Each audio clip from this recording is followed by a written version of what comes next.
towards the cloud. So today we started off with a tantric practice about accessing our inner teacher. We didn't do any of the wild, tricky practices. We're breaking ourselves in gently. And then we did a tantric meditation where we're working with the breath, like shaving the bottom of the brain with the breath. It's a really interesting concept, but it's quite powerful. It's a really amazing yogic technique that you might want to introduce into your meditation practices. So we spoke about the history of yoga, the three main religions that it stems from, and now we're going to speak a little bit about the Tantra. And then if we've got time, we're going to go into doing a little bit of the humanities, which I've really, really enjoyed writing up for you. So as we progress through this course, we're working through a 7-stage progression of Hatha yoga or Hatha yoga. You know, as I said, it's not Tantra, it's Tantra. So it's Hatha yoga, not Hatha yoga. So I'll try and be more professional there. So 7 stages, and we start with the first 2 stages of preparation. So this is purification, and it's purification of your system, our mind, which is where we're at in this process. The beginning of it's not the week, but the beginning of the training. And then the second stage is strengthening. So we purify, we clear ourselves of the clutter, and then we build strength. So, and we bring in the moon practices. So this is working with your mind, chitta. Okay, so remember yoga, chitta, vritti, nirodha. So yoga is the stilling of the fluctuations of the mind stuff. So the third stage is calming. And we're working with the mind here, calming of the mind. And then we're working with number 4, stability. So today and tomorrow, we're doing moon practices. We're working with purifying and strengthening, calming and stabilizing. So which brings us to the next stages, which is the sun stages, and that's working with energy and prana. And as I said earlier this morning, if you come straight into so many of us, because we live in the West and we're all ready to go, and I'm very much one of these people, as you know. I love doing all the way stuff, working with prana. But if you throw yourself too much into working with the deeper practices without being still in your mind and your body, it's going to enhance your instabilities.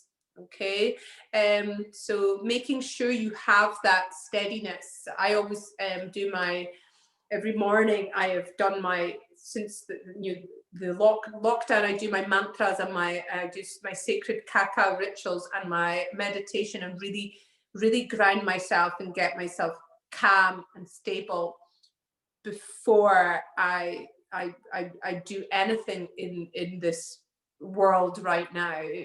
So allows me, with any certain situation, that I can sit in the eye of the storm. And I must say, when Halia, my granddaughter, ended up splitting her head open and being rushed into hospital, my daughter's having a panic attack, and I'm driving down the A90 trying to talk her through a panic attack. I remember at one stage being the observer as I'm talking her through driving, and I'm thinking, hey, I'm sitting in the eye of the storm here. Whereas normally, because I'm so connected to my children, and I'm like, oh my goodness, I just feel for them. And there would have been a time I would have been, oh my God. And actually, I'm like, I need the strength, stability, the calmness. I'm here.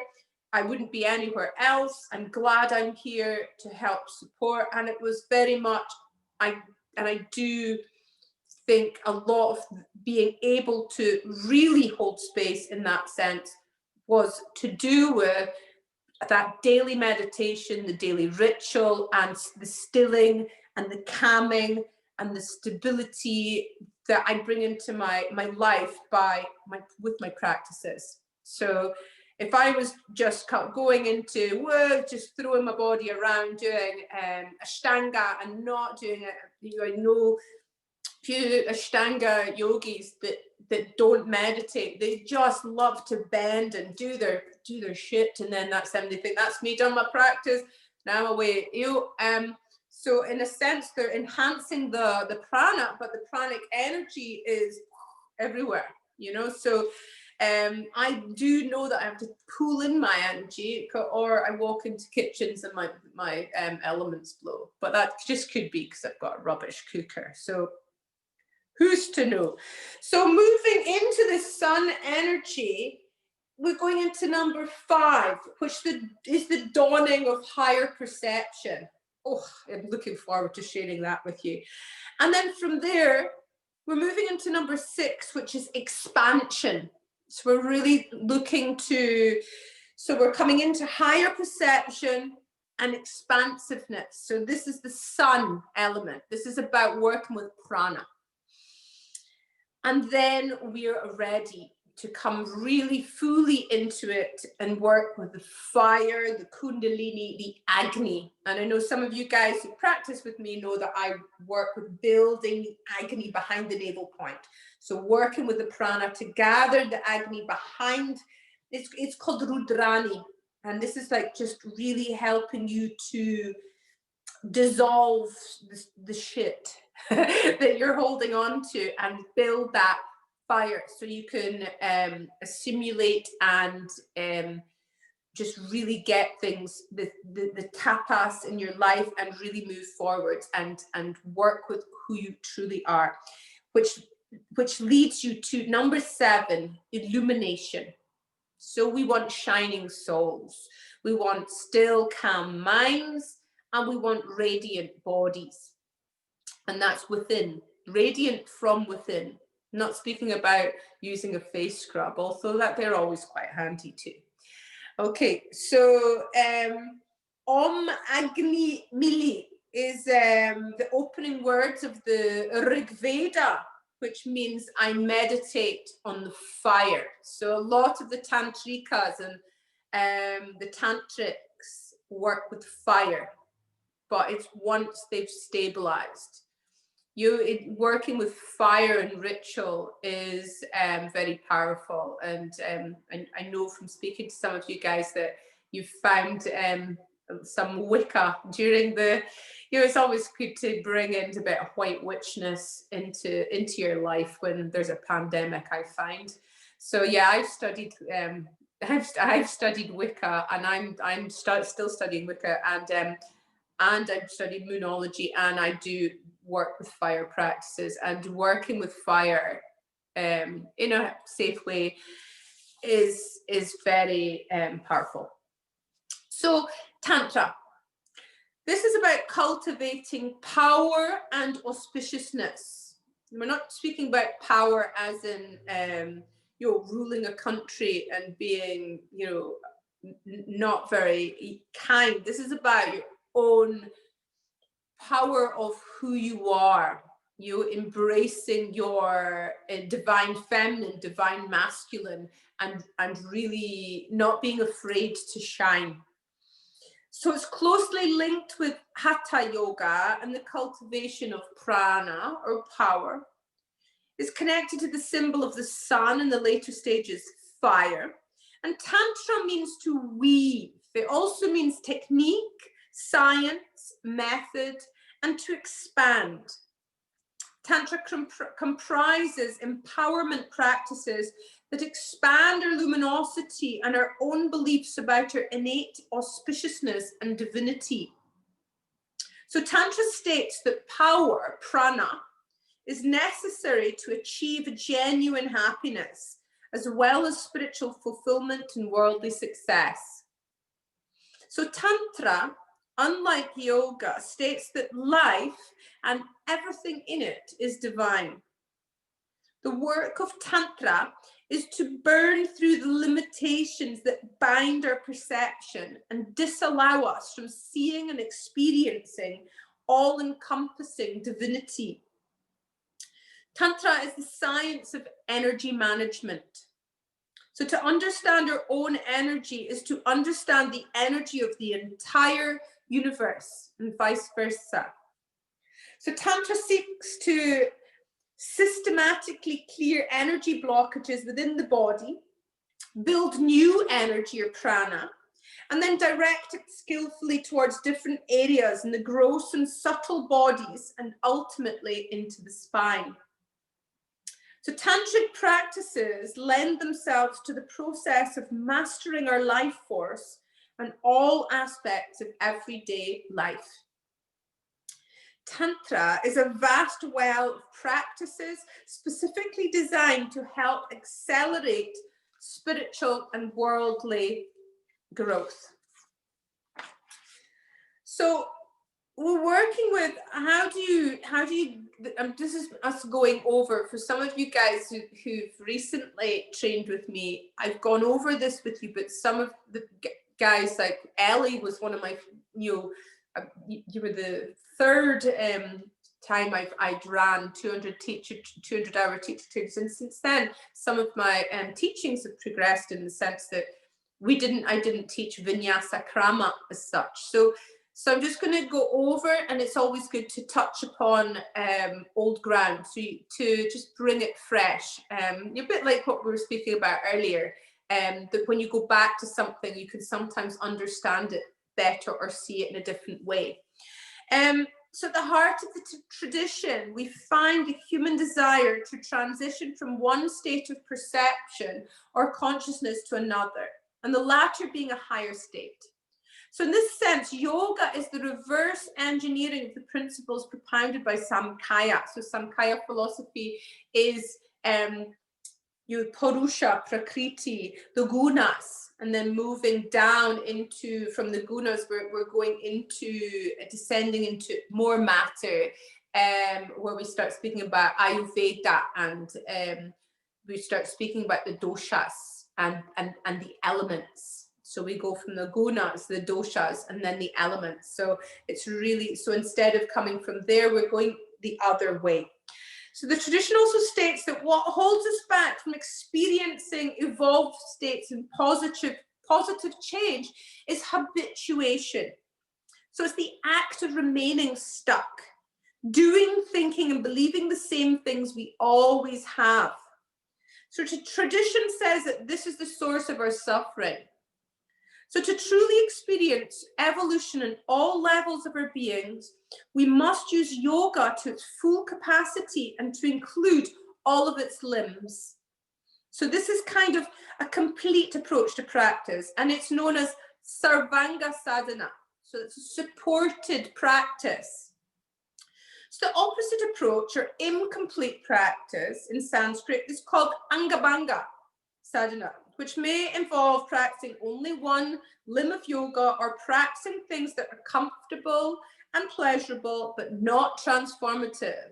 It's a little bit like if you were Vata and you just continue just to fire and do loads of Ashtanga and didn't do any meditation or pranayama, and you didn't follow any of the yamas or niyamas, or a bit like if you were lethargic, tamasic, you're a kapha, and instead of doing your asana thinking, well, meditation is the one that's meant to lead you to enlightenment, I don't need to move, I'll just sit and meditate, you know. So it's very much, it feels good, it's where you feel comfortable. It's a bit like we were speaking about the north and south nodes, where we are karmically, where we're coming in from our past lives. It's what we're used to, what we know. So it's difficult to break free into almost that opposite, but we can use and adapt what we know and what we feel and what we experience, but don't be attached to it. So use things in a way that's more useful. So be creative with your way of being and living. It's that curious observer thing that I'm always going on about. So how can we tell whether a practice is effective or not? So there's 3 primary measuring sticks for Sarvanga sadhana. And this is, number 1 is our structural and mental stability. So firstly, notice there's no mention of flexibility here. So good indicators of mental stability are the quality of your meditation and your capacity for patience and for being on your own. And I'm starting to get there, being okay with being on my own, but I've struggled with that one, I must admit. So the second one is immunity. This includes both physiological immunity and also our resilience to negativity or mental bacteria of those around us. Some people are just born with weak immune systems, and I know I've got a low white blood cell count. So, you know, I'll try my hardest to be immune, but, you know, so it's within reason. So again, you step out of your own way, and there's no blame or shame on yourself or others. There's no judgment. It's about being curious and doing the best that you can. So stepping up to where you're at as opposed to where everyone else is at, it doesn't matter. So then number 3 is emotional health. So it's not about experiencing challenging emotions. It's about how quickly we can bounce back to a state of joy, enthusiasm, inspiration, and gratitude. So another reflection of emotional health is our relationships, both with our others and ourselves. So to maximize the potency of our practice, we must move beyond the limited idea that yoga and asana are the same thing.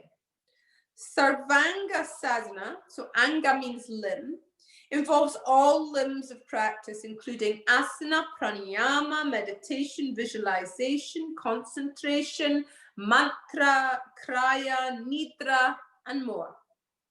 We use whatever is required and best suited to a given set of circumstances. A key revelation is that as powerful as the body is in relation to changing our mental state, its power is minimal compared to the power of the breath, because changing your breathing patterns immediately influences your nervous system.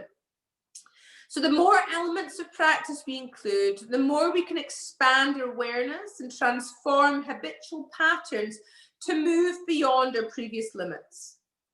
So the progression of Sarvanga sadhana is use the body, asana, to connect with the breath, pranayama. Use the breath, pranayama, to connect with the mind, meditation. Use the mind, meditation, to connect to source, samadhi. So in a nutshell, the way I would say it, and you're probably so sick of me saying this, is the breath is the bridge to the mind is the bridge to the soul. It's as simple as that. So let's look at asana. So asana addresses our relationship to the past. So a lot of you guys have already taught this, that asana addresses the relationship to the past. And pranayama addresses our relationship to the present. And meditation addresses the relationship to our future. Okay. So let's go back to asana and say that the body is basically a material memory bank, storing our past choices, what we have done, what we've been thinking about, and what we've been ingesting, both in regards to food and mental content. So emotional and physiological stress is collected by the body, and it shows up as resistance in our asana practice. So during times of greater mental ease, when we're in love or feeling successful, for example, the body responds by opening, and our asana practice becomes more accessible and easeful. Asana practice primarily transforms our body's response to past experiences. This is why the restorative yoga is so good for dealing with trauma. You're working in a somatic way. So asana becomes supremely effective when you understand how different spinal orientations, the pose categories, affect the mind and the body's subtle and gross energetic systems. So if you don't know this information, then your yoga practice and the classes you teach will lack precision and dependable outcomes. Essentially, you're going to be guessing. So knowing this information is what moves a good teacher to a great one. So I think I'm sure I've posted the chart, the energetics of asana into your group, and if I haven't, I will do. Okay, I'm sure I did it into your 300 hours, but if I haven't, I will do that. I know that Sandra and Alana have got them. I'm sure Kerry, you maybe did in your training, but I don't know if Laura and Ellie have, if I haven't posted, but I will do that. I made up a table of the biomechanics and energetics of asana, which really helps you build your classes. So tradition states there's 84,000 asanas, or ways to shape your bodies. However, there's only 6 pose categories identified by their spinal orientation and unique physiological and energetic effects. So these are forward bends, back bends, laterals, twists, extensions, and inversions.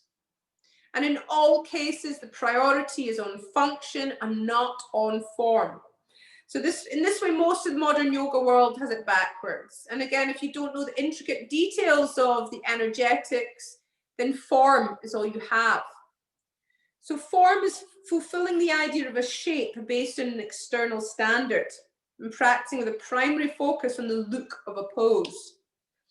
But we're looking at the function, which is practicing with a primary focus on the intended effect of the pose. For example, the specific movement of the spine, the impact on internal organs, physiology, mind, and subtle anatomy. So functionally speaking, halasana, uttanasana, and paschimottanasana are grouped together despite the fact that each has a different relationship to gravity, okay? But they're all forward bends. Okay, it's the relationship of the spinal orientation. Where is the spine? So each pose category impacts the following in unique and very special ways. So it's the nervous system, the energetics, the doshas, the vayus, the chakras, and the gunas.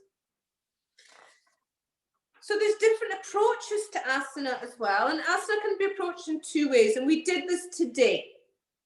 So we did it dynamically, moving in and out of each pose, and we were static, we held each pose too. So the benefits of dynamic asana is that it builds strength and or flexibility. It deepens our connection to our breath, and it triggers the desired response in the nervous system. It prepares for deepening the static poses, increases awareness of habitual movement patterns and development of more ideal patterns, and it reveals irregularities in the breathing patterns. So the benefits of the static asana is purification, neurological, psychological, and even psychic transformation. Longer holds allow for refinement of the breath, and deeper layers of spinal muscles are toned, transformed, and reached. And it gives you access to the place where mind and body meet. Okay, so let's look at asana in yoga and tantra, or tantra. An important distinction to make is that yoga and tantra view the purpose of asana practice differently. Tantra sees asana as a way to shape prana by clearing energy blockages from the nadis or energy pathways in certain areas of the body. So forward folding will trigger a pranic moment in one direction, while back bends will cause an entirely different energetic effect. Here, the orientation is towards energy. In yoga, the goal is different. This is very clearly expressed through the teachings on asana that Patanjali provides in the second chapter of the Yoga Sutras. Patanjali says very little about asana throughout the Yoga Sutras. However, what he does say is of major significance, particularly for modern teachers who intend to use asana as the framework for the yoga they're teaching. By this stage, you're well aware that asana and yoga are not the same thing. Nevertheless, Patanjali and Vyasa, who wrote the first and primary commentary on the Yoga Sutra, gives us a few extraordinary insights about how we can use asana as a way to access the state of yoga and gain mastery over our lives. The word asana is mentioned a total of 4 times across the 196 sutras, all of which are in the second chapter. The first mention of asana is simply in a list, where it is listed as the 3rd limb of Ashtanga Yoga, the Eightfold Path. To be clear, Patanjali's Ashtanga Yoga does not have anything in common with today's Ashtanga Vinyasa system, other than the word itself.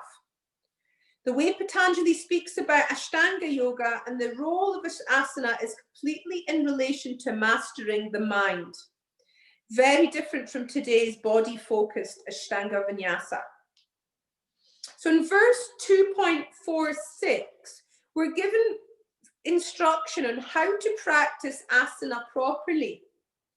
Patanjali states that each asana must express itself as physical steadiness coupled with mental tranquility. So this is how we take our seat within that circumstance, by being stable and calm. So as you can see, the idea of forcing ourselves into a pose, competing, continuously moving from asana to asana, or moving around within the same asana, goes against the fundamentals of asana as a yoga practice. Many people today think the point of asana is asana. But what Patanjali is saying is the main point of asana is that it allows for the opportunity to cultivate more stability, spaciousness, and mental ease. In the next sutra, 2.47, it evolves the dialogue into how, having established oneself in asana correctly, with stiram, steadiness, and sukham, ease, we can now move towards mastering asana. Patanjali states that mastery requires a loosening of effort while meditating on that which is infinite. So the suggestion here is, don't try harder, do the opposite. Patanjali's invitation is to evoke quality of effortless effort and move beyond the thought that it is you doing the asana. So this isn't about being lazy or sloppy in asana. Again, it's the reverse. The job gets done, but you're now witnessing it getting done from the vantage point of the seer. One contemplation we can use for this during asana is, I am not my thoughts. I am that which experiences the mind thinking. This is the entry point for mastering asana. However, your Purusha, as magnificent as it is not the infinite. The infinite, the way Patanjali speaks to it, is Ishvara, the field of infinite knowledge that connects all things. Exactly how to meditate on the infinite, Patanjali does not instruct. Thankfully, like all the deeper teachings, they are alive and well in the lineage and waiting to be passed along in the perfect moment. In 2.48, the final sutra on asana, the ultimate achievement of asana is revealed. It is very simple. Patanjali says that as a result of mastering asana, the pairs of opposites cease to have an impact on you. In other words, you're no longer affected by change or circumstance. Whether you succeed or fail, whether there is gain or loss, whatever the circumstances, you remain the embodiment of centeredness, calmness, kindness, and stability. The core reflection here is that the quality of your asana practice can be measured by how stable of a person you are. It is stability that stops the mind from spinning. Asana, from yoga's perspective, trains you how to tolerate and endure what most people cannot or will not tolerate and endure. It trains you to rise above your circumstances so you're no longer vulnerable to the ebb and flow of life. So when you're vulnerable, you will grip and cling. And when we're stable, you're able to trust and let go. So as we advance in our practices, there's some of the suggestions from the masters. Do less poses, hold them for longer, minimize movement within the pose, so don't fidget. Develop insight into your acquired content, your conditioning, your psychology, and develop a deeper capacity to rest in your innate content, purusha, your witness consciousness.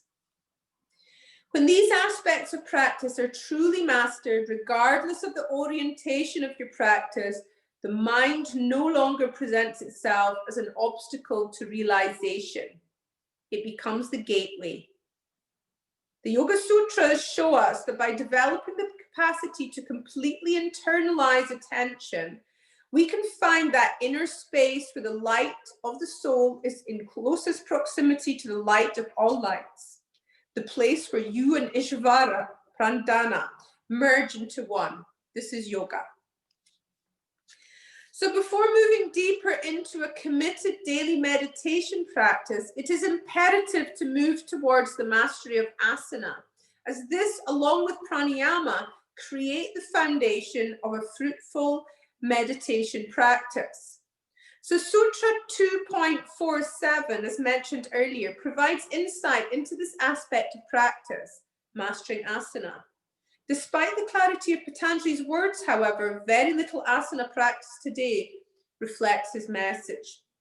In 2.46, he tells us that the necessary framework of any asana is physiological steadiness, coupled with mental tranquility and single-pointedness.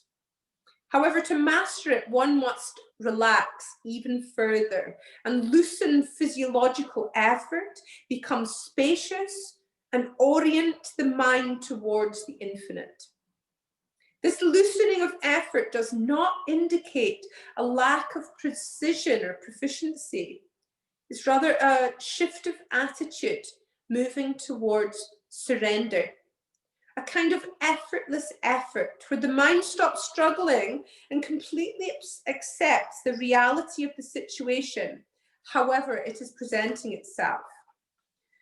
So regarding meditating on the infinite, we turn to Vyasa for further clarification, who says that by relaxation of the body and turning the mind towards the vastness of inner space, or the void, asana is mastered.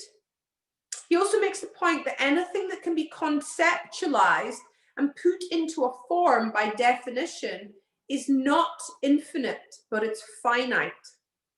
And then he goes on to provide a contemplation to work with in regards to developing a relationship with the infinite via the connection to inner space, which will move the practitioner towards mastery of asana. It is, my mind is empty and my body is like the vast expanse of sky. So like mantra, this contemplation begins at the level of the intellect. However, it cannot be fully understood through the thinking mind. Once this contemplation penetrates the level of intuitive feeling or embodiment, the tranquility that Patanjali asserts is essential for deep states of meditation, and it comes forward. The embodiment of Vyasa's statement is dependent upon both a deep understanding of and ability to apply the technology of Chandra sadhana. This is moon practice. So, which we will go into later as we progress. So as already discussed, Patanjali's final sutra on asana reveals the result of mastery of asana, which is that life's ever-changing circumstances cease to have an impact on you. You're able to remain connected to that aspect of yourself that is changeless, even as the world constantly changes around you. You become the master of your life by mastering reactivity and never deviating or being shaken from your center. A worthy consideration is whether or not your asana practice is producing this effect on our lives. So let's look at pranayama, which addresses our relationship, the relationship to the present. Breath and mind are intimately connected. So how we breathe is a reflection of how we think. As we begin to shape our breath consciously, the mind has no choice but to respond. So to maintain the conscious hold of the breath, the mind must remain present. On a deeper level, subconscious mental patterns associated with past experiences also undergo a transformation as a result of pranayama, allowing us to respond to the present moment more fully and authentically. Because of the powerful capacity of pranayama to reach deep layers of the mind, it is essential to progress it mindfully, respectfully, humbly, and slowly. Even though pranayama influences us on many levels, primarily it is about our relationship to the present moment. To practice it skillfully, we must ourselves be present. Its impact on mental patterning allows us to become more present and less influenced by previous conditioning. So we're going to be looking at different types of prana. We're going to be practicing different types as we go through the course. I'm not going to read through all the ones that I've written down, but every day with part of our practice, we're going to work with different types.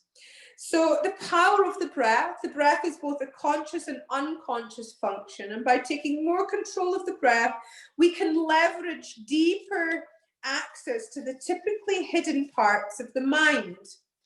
The conscious breathing also allows us to shift from the parasympathetic nervous system to the sympathetic nervous system and vice versa.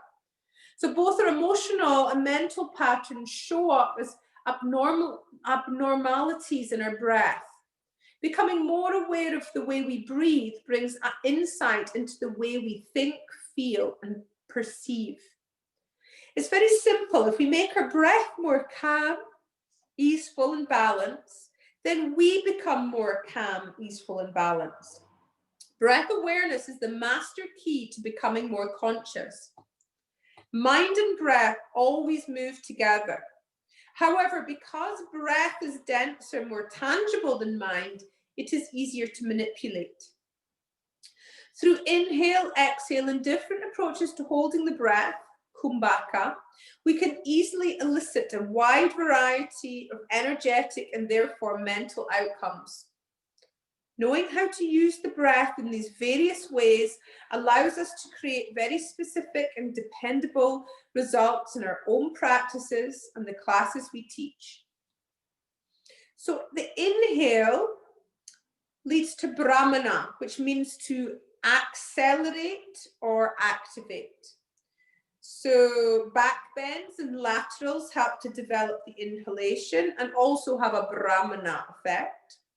Drawing the inhalation into the chest is also brahmana, will activate the sympathetic nervous system. And holding the breath after inhalation increases the energetic effect on inhalation. So is also brahmana. So the exhale is langana, which means to reduce or slow down. So this is forward bending and twists. They help to develop the exhalation and have a langana effect. Emphasizing the breath into the belly has a langana response and activates the parasympathetic nervous system. Holding the breath after exhaling also increases the energetic effect of exhalation. So it's also Langana. Balanced inhale and exhale is known as samana. Twists have a samana effect, creating inner balance and therefore becoming Langana.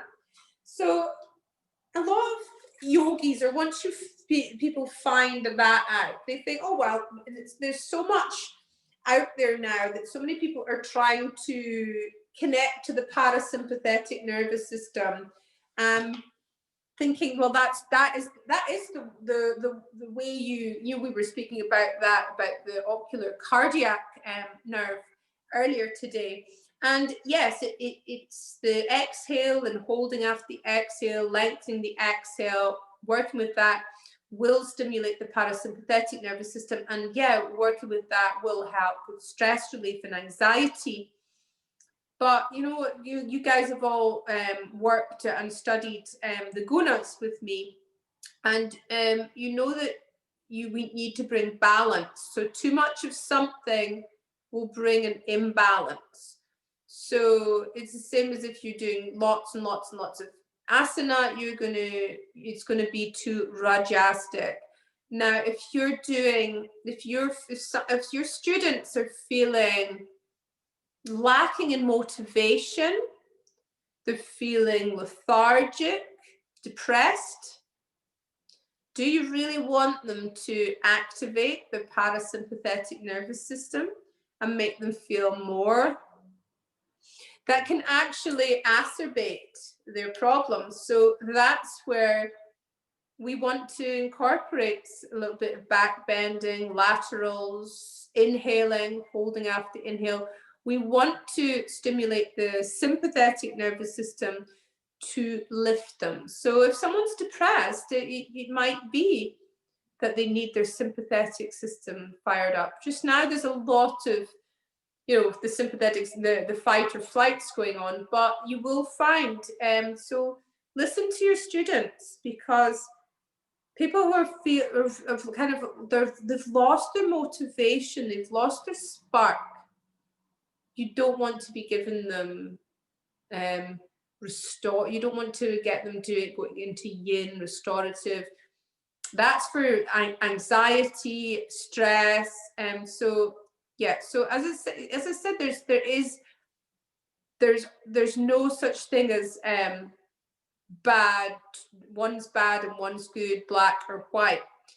It's about adapting, adjusting, stepping out of the situation and seeing it as it is, and applying what needs to be applied at that moment in time.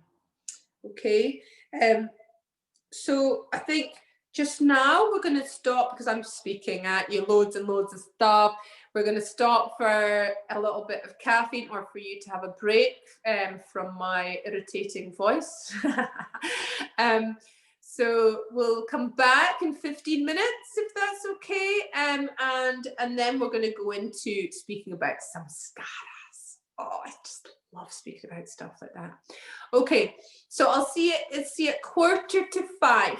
All right, so I'm not going to switch you off. I'm just going to switch myself off so you don't hear me.